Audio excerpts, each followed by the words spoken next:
products like watches were, historically speaking, one of the first to appear about 500 years ago. And I think they carry a unique fascination, and in a way they're alive. And I think this fascination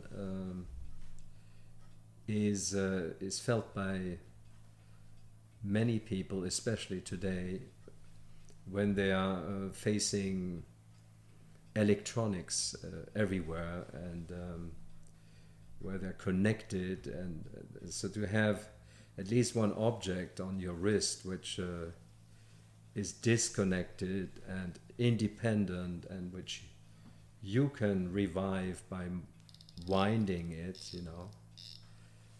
And I think this is probably what fascinates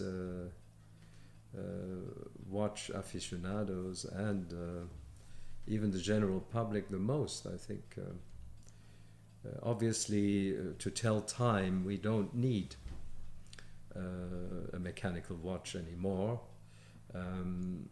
but there is much more to it. And I don't think anyone will ever open a museum for smart watches, but I encourage anyone to look at a watch and clock museum, because that's culture.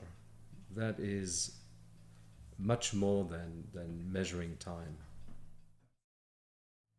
But I probably would name most of all one person that I respect a lot, because he went a totally different way, and he makes his watches individually, and I think you probably know who I want to mention, Philippe Dufour, whom I respect greatly, because visiting his workshop a few times and also owning one of his watches, I'm just fascinated by the way he approaches watchmaking, and I think there's a lot that he indirectly taught me without even knowing, probably. But I think yes, I have a lot of respect for him. Periodically, watchmaking faced tough times.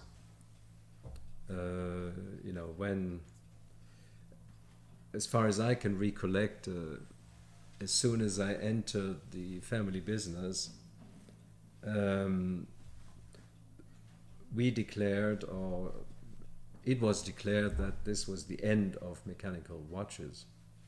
Quartz movements had arrived, and we had to change every single watch case in our collection and use quartz movements. And so the quartz crisis came and went, and now we are back to basically producing only mechanical watches in our company. So I think watchmakers over the years have managed to overcome a number of crises, and different ones, structural ones, political ones, and now a unique crisis which really affects the whole world. But I can sense that the interest and passion for our products prevails, and we are now using ways of communication we didn't know before, to sell or to propose or to explain mechanical products.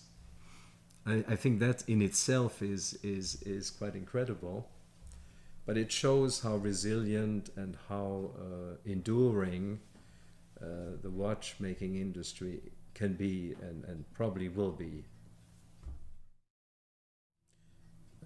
my wife will probably tell you that I have too many hobbies, and there we go back to the problem of time. But yes, I have hobbies, and one of them is wine. And because I didn't have enough to do, I just opened a wine bar in Geneva, next to the wine shop I already run since 25 years. But wine is something that is an infinite subject also, and it leads to discoveries, and it leads to a network of people which are quite incredible, and somewhat similar to some watchmakers even. When it comes to the way they approach their work and the passion they put in their produce, and so yeah, well, wine is one of my hobbies, and the vintage cars another one. But yes, I'm after work. I'm not idling. I think one anecdote is that I may want to share is the day the time we achieved what would be the renaissance of movement making in the manufacture here. We presented the first automatic LUC 196 movement with micro rotor and double barrel. It's still today a milestone in a way for our company. And I sat with a gentleman that I respect a lot, since then passed away, Teddy Bayer from Zurich, who is one of the persons that really shaped the watchmaking world, you could say, and it's a very old retailer for watches. And he said, "Oh yeah, very nice, your movement, very nice, congratulations. But watchmaking is a marathon, it's not a sprint."